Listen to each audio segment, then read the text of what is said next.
Hi good morning. അപ്പോൾ നമ്മുടെ ഇന്നത്തെ റെസിപ്പി ഒരു കറിയാണെന്ന് നിങ്ങൾക്ക് എല്ലാവർക്കും മനസ്സിലായിട്ടുണ്ടാവും. പക്ഷേ ഈ ഒരു കളർ കാണുമ്പോൾ ഇത് എന്ത് കറിയാണ് എന്ന് മനസ്സിലാക്കണ്ടേ. ഇത് നമ്മുടെ ചീരയും ചെമ്മീനും ചേർത്തിട്ടുള്ള നാടൻ ഒഴിച്ചുകറിയാണ്. അപ്പോൾ ഒരുപാട് ലൂസായിട്ടുള്ള കറിയല്ല, കുറച്ച് തിക്കായിട്ടുള്ള ഗ്രേവിയുള്ള ഒരു കറിയാണ്. ചോറിൻ്റെ കൂടെ ചേർത്ത് കഴിക്കാൻ വളരെ സൂപ്പർ ടേസ്റ്റി ആയിട്ടുള്ളൊരു കറിയാണ്. അപ്പോൾ നിങ്ങളിങ്ങനെ ചീരയും ചെമ്മീനും ചേർത്ത് കറി ഉണ്ടാക്കിയിട്ടില്ലെങ്കിൽ ഉറപ്പായിട്ടും ഒന്ന് ഉണ്ടാക്കി നോക്കൂ, നന്നായിട്ട് ഇഷ്ടപ്പെടും. ചോറിൻ്റെ വളരെ നല്ല കോമ്പിനേഷനാണ്. കഞ്ഞിയുടെ കൂടെയും കഴിക്കാൻ പാടില്ല എന്നൊന്നുമില്ല. അപ്പോൾ എന്തായാലും നമുക്ക് ചീരയും ചെമ്മീനും ചേർത്തിട്ടുള്ള നമ്മുടെ ഈ നാടൻ കറി എങ്ങനെയാണ് ഉണ്ടാക്കുന്നതെന്ന് നോക്കാം. നമുക്ക് നമ്മുടെ ചീര ചെമ്മീൻ കറിക്ക് ആവശ്യമായിട്ടുള്ള ഇൻഗ്രീഡിയൻസ് നോക്കാം. നമ്മളിപ്പോൾ ചീര ഇല വേറെ ആയിട്ടും തണ്ട് വേറെ ആയിട്ടും മുറിച്ചെടുത്തിട്ടുണ്ട്. എന്താണെന്ന് വെച്ചിട്ടുണ്ടെങ്കിൽ തണ്ടിന് വേവ് കൂടുതലാണ്, അതുകൊണ്ടാണ് നമ്മൾ ഇലയും തണ്ടും വേറെ വേറെ മുറിച്ചെടുത്തിരിക്കുന്നത്. പിന്നെ നമുക്ക് വേണ്ടത് തേങ്ങ ചിരവിയത്, അതുപോലെ തന്നെ പച്ചമുളക്, വേപ്പില. പച്ചമുളക് കുറച്ച് കൂടുതൽ വേണം. നമ്മൾ മുളക് പൊടി ചേർക്കാതെയാണ് ഈ കറി ഉണ്ടാക്കുക. പച്ചമുളകിൻ്റെ എരിവിലാണ് ഈ ഒരു കറി റെഡിയാക്കുക, അതുകൊണ്ടാണ് പച്ചമുളക് കൂടുതൽ വേണം എന്ന് പറയുന്നത്. പിന്നെ ഒരു 150 ഗ്രാം ചെമ്മീൻ എടുത്തിട്ടുണ്ട്. ഒരു പിടി ചീരയ്ക്കായിട്ടാണ്. ഒരു പിടി എന്ന് പറഞ്ഞിട്ടുണ്ടെങ്കിൽ നമ്മൾ വാങ്ങിക്കുമ്പോൾ കിട്ടുന്ന ആ ഒരു കെട്ട ചീരയ്ക്കായിട്ടാണ് ഞാനിപ്പോൾ 150 ഗ്രാം ചെമ്മീൻ എടുത്തിട്ടുള്ളത്. ഇപ്പോൾ ഇനി നമുക്ക് ആദ്യം ഈ ചീരയുടെ തണ്ടൊന്ന് കുക്ക് ചെയ്യാൻ വയ്ക്കാം. ചീരയുടെ തണ്ട് കുക്കായി കഴിഞ്ഞിട്ടേ നമ്മൾ ബാക്കിയുള്ള ഇൻഗ്രീഡിയൻസ് ഒക്കെ ആഡ് ചെയ്യുള്ളൂ. അപ്പോൾ ഞാനിത് കുക്ക് ചെയ്യാൻ വയ്ക്കട്ടെ. അതുപോലെ തന്നെ ഈ സമയത്ത് തന്നെ നമുക്ക് ഇതിലേക്ക് വേണ്ട അരപ്പം റെഡിയാക്കി എടുക്കാം. അപ്പോൾ നമ്മൾ ചീരയുടെ തണ്ട് വേവിക്കാനായിട്ട് ഒരു ചട്ടിയിലേക്ക് മാറ്റിയിട്ടുണ്ട്. നിങ്ങൾ കുക്കറിലാണെങ്കിൽ ഒരു വിസിൽ വരുന്നത് വരെ കുക്ക് ചെയ്തെടുക്കുക. ഇതിലേക്ക് ഉപ്പും അതുപോലെ തന്നെ ഒരു 3 പച്ചമുളകും 1/2 ടീസ്പൂൺ മഞ്ഞൾപ്പൊടിയും ചേർക്കുക. കുറച്ച് വെള്ളം ചേർത്തിട്ട് കുക്ക് ചെയ്തെടുക്കുക. നമ്മൾ വെള്ളം ചേർക്കുന്നത് കൂടിപ്പോയാലും കുഴപ്പമില്ല. നമുക്കിതിലേക്ക് ചെമ്മീനും ചീരയുടെ ഇലയും ചേർക്കാനുള്ളതാണ്. അപ്പോൾ ഇതൊന്ന് കുക്കായി വരട്ടെ. ഈ സമയത്ത് നമുക്കിതിലേക്ക് വേണ്ട അരപ്പ് റെഡിയാക്കി എടുക്കാം. നമുക്ക് മിക്സിയുടെ ജാറിലേക്ക് നമ്മൾ എടുത്ത് വെച്ചിരിക്കുന്ന തേങ്ങ, 1.5 കപ്പ് തേങ്ങ ചേർക്കുക.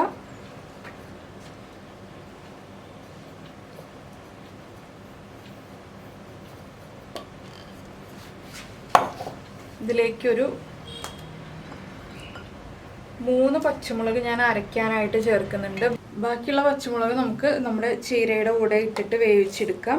ഇതിലേക്കൊരു 1/4 ടീസ്പൂൺ നല്ല ജീരകം, അതായത് ക്യുമിൻ സീഡ്സ് ചേർക്കുന്നുണ്ട്. അതുപോലെ തന്നെ നിങ്ങൾ മുളക് പൊടി ചേർക്കുന്നുണ്ടെങ്കിൽ അരയ്ക്കുമ്പോൾ മുളക് പൊടി ചേർത്ത് അരയ്ക്കാം, ഇല്ലെങ്കിൽ ചീരയുടെ തണ്ടിൻ്റെ കൂടെ ചേർത്തിട്ട് മുളക് പൊടി ചേർത്തിട്ട് കുക്ക് ചെയ്യാം. മുളക് പൊടി വേണം എന്നുണ്ടെങ്കിൽ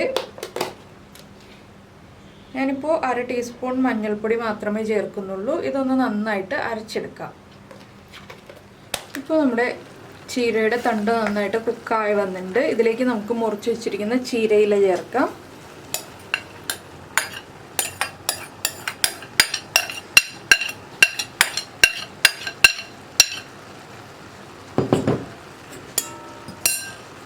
ഇതിൻ്റെ കൂടെ തന്നെ നമ്മൾ എടുത്തു വെച്ചിരിക്കുന്ന ചെമ്മീനും കൂടി ചേർക്കുക.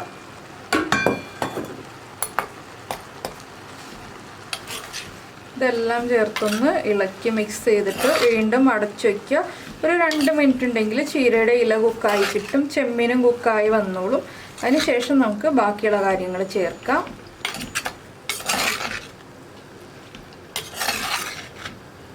ഇനിയിപ്പോൾ ഞാൻ വെള്ളം ചേർക്കുന്നില്ല. നമ്മുടെ അരപ്പ് ചേർക്കുമ്പോൾ അതിലേക്ക് വെള്ളം ചേർക്കുന്നുള്ളൂ. ഈ ഉള്ള വെള്ളത്തിൽ തന്നെ ചെമ്മീനും ചീരയുടെ ഇലയും കുക്കായി വന്നോളും.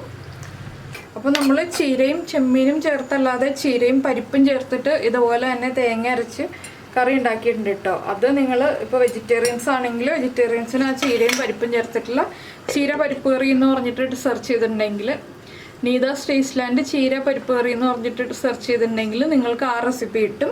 അത് നമ്മൾ ചുവന്ന ചീര ഉപയോഗിച്ചിട്ടാണ് ചെയ്തിട്ടുള്ളത്. ഇതിപ്പോൾ ചെമ്മീൻ ചേർത്തിട്ട് ചെയ്യുന്നത്. 2 രീതിയിൽ നമുക്ക് ചെയ്യാം. അപ്പോൾ ഇതൊന്ന് കുക്കായി വരട്ടെ. ഇപ്പോൾ നമ്മുടെ ചീരയും ചെമ്മീനും ചേർത്ത് അടച്ചു വെച്ചിട്ട് ഒരു 2 മിനിറ്റ് ആയി. ഇതുണ്ടോ, ചീരയുടെ ഇലയൊക്കെ നന്നായിട്ട് കുക്കായിട്ടുണ്ട്, ചെമ്മീനും കുക്കായി വന്നിട്ടുണ്ട്. ഇതിലേക്ക് നമുക്കിനി അരപ്പ് ചേർക്കാം. ഫ്ലെയിം കുറച്ച് വെച്ചിട്ട് അരപ്പ് ചേർക്കാം.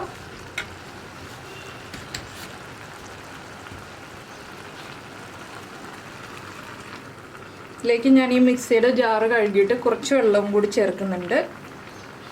നമുക്ക് എത്ര ഗ്രേവി വേണം എന്നുള്ളതനുസരിച്ച് വെള്ളം ചേർത്ത് കൊടുക്കുക. ഞാനിപ്പോൾ ഒരുപാട് ഗ്രേവിയുള്ള കറിയായിട്ടല്ല ചെയ്യുന്നത്, ഒരു മീഡിയം ഗ്രേവിയുള്ള രീതിയിലാണ്.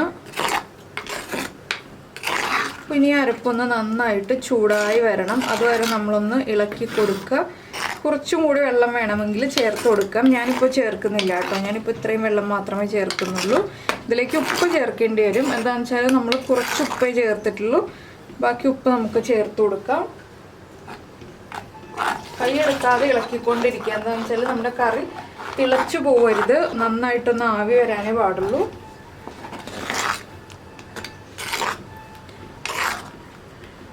ഇതുണ്ടോ, ഒരുവിധം കട്ടിയായിട്ടുള്ള കറിയാണിത്. ലൂസായിട്ടുള്ള ഗ്രേവി വേണമെന്നുണ്ടെങ്കിൽ നിങ്ങൾക്ക് കുറച്ചുകൂടി വെള്ളം ആഡ് ചെയ്ത് ലൂസായിട്ടുള്ള ഗ്രേവി ആക്കി എടുക്കാം. പക്ഷെ ഇങ്ങനെയുള്ള കറികളൊക്കെ ചെയ്യുമ്പോൾ കുറച്ച് തിക്കായിട്ടുള്ള കറിയായിട്ട് ചെയ്യുന്നതാണ് എപ്പോഴും ടേസ്റ്റ് ഉണ്ടാവുക കേട്ടോ. നമുക്ക് ചോറിൽ ഒഴിച്ചുകറിയായിട്ട് കഴിക്കുമ്പോൾ ടേസ്റ്റ് ഉണ്ടാവുക. ഇതൊരു ഒഴിച്ചുകറി തന്നെയാണ്, കട്ടിയായി വരില്ല. ഇനി നമ്മൾ വെച്ച് കഴിഞ്ഞാലും ചൂട് മാറിക്കഴിഞ്ഞാലും വല്ലാണ്ട് തിക്കായി പോകുന്ന കറിയല്ല. ഒന്ന് നന്നായിട്ട് ആവി വരുമ്പോൾ നമുക്ക് ഫ്ലെയിം ഓഫ് ചെയ്ത് വറവിടാം. വളരെ ഈസി ആയിട്ടുള്ള കറിയാണ്. നമുക്ക് ആ ചെമ്മീനൊന്ന് നന്നാക്കി എടുക്കുക, ചീര മുറിച്ചെടുക്കുക എന്നുള്ള ജോലി മാത്രമേ ഉള്ളൂ. ചീര മുറിച്ചെടുക്കാൻ അധികം ബുദ്ധിമുട്ടൊന്നുമില്ല. ഇപ്പോൾ നല്ല എളുപ്പത്തിൽ ചീര മുറിച്ചെടുക്കുക. നമ്മളൊരു റബ്ബർ ബാൻഡ് ഇട്ടിട്ട് ചീര മുറിക്കുകയാണെങ്കിൽ അതെങ്ങനെയാണെന്ന് വെച്ചാൽ നമ്മൾ അച്ചിങ്ങയും ബീൻസും ഒക്കെ കട്ട് ചെയ്യുന്ന വീഡിയോ കാണിച്ചിട്ടുണ്ട്. അതുപോലെ തന്നെ നമ്മുടെ ചീരയും നമുക്ക് കട്ട് ചെയ്തെടുക്കാം. അപ്പോൾ വളരെ ഈസി ആയിട്ട് കട്ട് ചെയ്യാം. പിന്നെ എരിവൊന്ന് ചെക്ക് ചെയ്യുക. എരിവ് കുറവാണെങ്കിൽ 2 പച്ചമുളകും കൂടി ഒന്ന് സ്പ്ലിറ്റ് ചെയ്തിട്ട് കൊടുക്കുക. അപ്പോൾ നന്നായിട്ട് എരിവുണ്ടാവും. പിന്നെ നിങ്ങൾ മുളക് പൊടി ചേർത്ത് കറി ഉണ്ടാക്കുകയാണെങ്കിൽ എരിവ് കറക്റ്റ് ആയിരിക്കും. ഞാനിപ്പോൾ ഒരുപാട് എരിവുള്ള രീതിയിലല്ല ഈ കറി ചെയ്യുന്നത്. പിന്നെ ഈ ചട്ടിയുടെ ചൂടിലിരുന്നിട്ട് തന്നെ നമ്മുടെ കറി ചൂടായി വരും കേട്ടോ. ഞാനിപ്പോൾ ഫ്ലെയിം ഓഫ് ചെയ്യാണ്. എന്താണെന്ന് വെച്ചാൽ ചെറിയ ബബിൾസൊക്കെ വന്നു തുടങ്ങി, നന്നായിട്ട് ആവി വരുന്നുണ്ട്. ഇത്രയും മതി നമ്മുടെ തേങ്ങയൊക്കെ. ഇനി ഈ ചട്ടിയുടെ ചൂടിലിരുന്നിട്ട് കുക്കായി വന്നോളും. ഇപ്പോൾ നല്ല മഞ്ഞ കളറിലുള്ള കറി ആയി കഴിഞ്ഞു നമ്മുടെ കറി. മുളക് പൊടി ചേർത്തില്ല എന്നുള്ളതൊന്നും ആരും അറിയില്ല. നമ്മൾ പറഞ്ഞിട്ടില്ലെങ്കിൽ മുളക് പൊടി ചേർക്കാതെയും ഇങ്ങനെ കറി ഉണ്ടാക്കാം. മഞ്ഞയും പച്ചയും കൂടി നമ്മുടെ ചീരയിലയുടെ പച്ചക്കളറും മഞ്ഞൾപ്പൊടിയുടെ മഞ്ഞ കളറും കൂടി വരുമ്പോൾ നല്ല ഭംഗിയുള്ളൊരു കളറിൽ കറി ആയി കഴിഞ്ഞു. അപ്പോൾ നിങ്ങൾ മാക്സിമം പച്ചച്ചീര വാങ്ങിച്ചിട്ട് തന്നെ കറി ഉണ്ടാക്കാൻ നോക്കൂ. അപ്പോൾ ഇതുപോലെ ഈ മഞ്ഞയും പച്ചയും ചേർന്ന് നല്ല ഭംഗിയുള്ള കളറാവും. ചുവപ്പ് ചീരയാണെങ്കിലും കുഴപ്പമൊന്നുമില്ല. അപ്പോൾ ആ റെഡ് ഷെയ്ഡ് വരുന്നേ ഉള്ളൂ നമ്മുടെ കറിക്ക്. ഞാൻ ഇനി ഉപ്പൊക്കെ ഒന്ന് ചെക്ക് ചെയ്യട്ടെ. ഉപ്പ് കുറവാണെങ്കിൽ കുറച്ചുകൂടി ഉപ്പൊന്ന് ആഡ് ചെയ്ത് കൊടുക്കണം. പിന്നെ നിങ്ങളിപ്പോൾ ചോദിക്കരുത് തക്കാളി ചേർക്കണ്ടേ, പുളി വേണ്ടേ എന്നൊക്കെ. ഇതിലൊക്കെ തക്കാളി ചേർത്തിട്ടുണ്ടെങ്കിൽ ടേസ്റ്റ് തന്നെ മാറിപ്പോവും. പുളി ആവശ്യമില്ലാത്ത കറിയാണിത്. ഇത് നമ്മുടെ നാടൻ, പണ്ട് മുതൽ നമ്മുടെ അമ്മമാരൊക്കെ ഉണ്ടാക്കിയിരുന്ന നാടൻ ഒഴിച്ചുകറിയാണ്. ഇതിൽ തക്കാളി ചേർക്കില്ല കേട്ടോ. നമ്മുടെ ഇപ്പോഴത്തെ ജനറേഷനിലാണ് കൂടുതൽ തക്കാളി ചേർക്കാൻ തോന്നുന്നു. ഞങ്ങളുടെ ഇവിടെയൊന്നും ഈ കറിയിൽ തക്കാളി ചേർക്കാറില്ല. ഞാനൊന്ന് ഉപ്പ് ചെക്ക് ചെയ്യട്ടെ. അപ്പോൾ നമ്മുടെ കറി നമ്മൾ ഓഫ് ചെയ്തു. ഇനി നമുക്കിതിലേക്ക് വറവ് ചേർക്കാം. നമുക്കിനി വറവിടാനായിട്ട് ഒരു പാനിൽ ഞാനിപ്പോൾ വെളിച്ചെണ്ണ ഒഴിച്ചിട്ടുണ്ട്. ഇതിലേക്ക് 1 ടീസ്പൂൺ കടുക് ചേർക്കാം.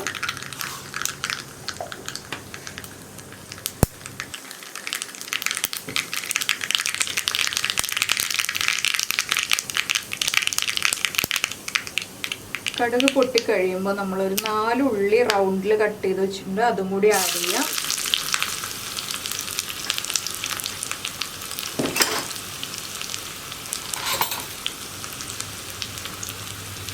ഈ ഉള്ളിയുടെ കളറൊന്ന് മാറി വരട്ടെ.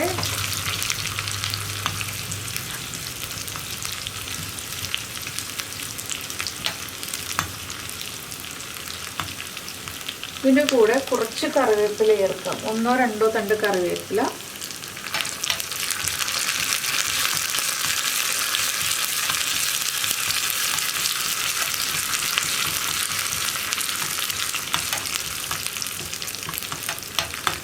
പിന്നെ നിങ്ങൾ കറിക്ക് കളർ പോരാ, കളർ കുറവായിട്ട് തോന്നുകയാണെന്നുണ്ടെങ്കിൽ ഈ വറവ് റെഡിയാക്കുമ്പോൾ ഇതിലേക്ക് ഒരു 1/2 ടീസ്പൂണോ 1/4 ടീസ്പൂണോ മഞ്ഞൾപ്പൊടി ചേർത്ത് ഇളക്കിയിട്ട് ചേർക്കുകയാണെങ്കിൽ നമ്മുടെ കറിക്ക് നല്ല ഭംഗിയുള്ള കളർ വരും കേട്ടോ. അത് കളർ കുറവാണെങ്കിൽ മാത്രം, ഞാനിപ്പോൾ ഉണ്ടാക്കിയിട്ടുള്ള കറിക്ക് ആവശ്യത്തിന് കളറുണ്ട്, അതുകൊണ്ട് ഞാൻ ചേർക്കുന്നില്ല. നമ്മളിതിൻ്റെ ഫ്ലെയിം ഓഫ് ചെയ്ത് കഴിഞ്ഞിട്ട് ഈ ചൂടുള്ള എണ്ണയിലേക്കാണ് മഞ്ഞൾപ്പൊടി ചേർക്കേണ്ടത്. അപ്പോഴാണ് മഞ്ഞൾപ്പൊടി കറക്റ്റായിട്ട് കുക്കായി കളറായി കിട്ടുള്ളൂ. ഇല്ലെങ്കിൽ മഞ്ഞൾപ്പൊടി കരിഞ്ഞു പോകും.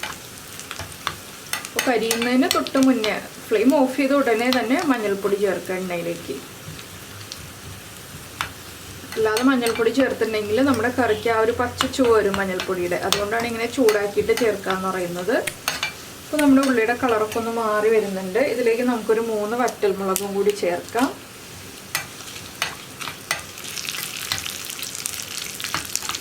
വറ്റൽമുളകിൻ്റെ കളർ ഒരുപാട് അങ്ങോട്ട് മാറിപ്പോവാതെ നോക്കുക. കളർ മാറിപ്പോയിട്ടുണ്ടെങ്കിൽ നമ്മുടെ കറിക്ക് ഭംഗി ഉണ്ടാവില്ല. ലൈറ്റായിട്ടൊന്ന് വറ്റൽമുളകും കൂടി കുക്കായി വരുമ്പോൾ നമുക്കിത് നമ്മുടെ കറിയിലേക്ക് ആഡ് ചെയ്ത് കൊടുക്കാം. ഇനിയിപ്പോൾ ഞാൻ കറിയിലേക്ക് ചേർക്കാണ്. ഇനി നമുക്ക് നമ്മുടെ കറിയിലേക്ക് വറവ് റെഡിയാക്കിയത് ചേർത്ത് കൊടുക്കാം.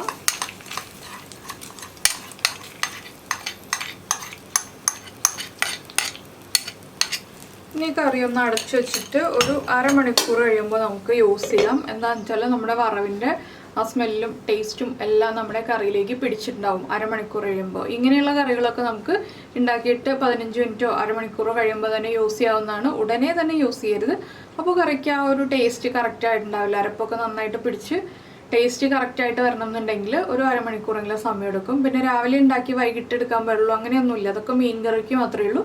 ഇതുപോലത്തെ കറികൾക്കൊന്നുമില്ല. അപ്പോൾ നമുക്ക് അരമണിക്കൂർ കഴിഞ്ഞിട്ട് നോക്കാം. അപ്പോൾ നമ്മുടെ കറി ഇതാ റെഡി ആയി കഴിഞ്ഞു. അപ്പോൾ നിങ്ങൾക്ക് എല്ലാവർക്കും വളരെ എളുപ്പത്തിൽ ഉണ്ടാക്കാൻ പറ്റിയ ഈ ഒരു കറി ഇഷ്ടമായി എന്നുണ്ടെങ്കിൽ നമ്മുടെ വീഡിയോയുടെ താഴെ ഒന്നും മറക്കാതെ കമൻറ്റ് ചെയ്യുക. അതുപോലെ ഇഷ്ടപ്പെടുന്ന റെസിപ്പികൾ കുക്കിംഗ് താല്പര്യമുള്ള ആളുകൾക്കൊന്ന് ഷെയർ ചെയ്തും കൊടുക്കുക. പിന്നെ നമ്മുടെ ചാനൽ ഇഷ്ടമായി, നിങ്ങൾ ആദ്യമായിട്ടാണ് നമ്മുടെ ചാനൽ കാണുന്നതെന്നുണ്ടെങ്കിൽ വീഡിയോ പ്രസൻറ്റ് ചെയ്യുന്ന രീതിയൊക്കെ ഇഷ്ടമായി എന്നുണ്ടെങ്കിൽ ഒന്ന് സബ്സ്ക്രൈബ് ചെയ്യുക.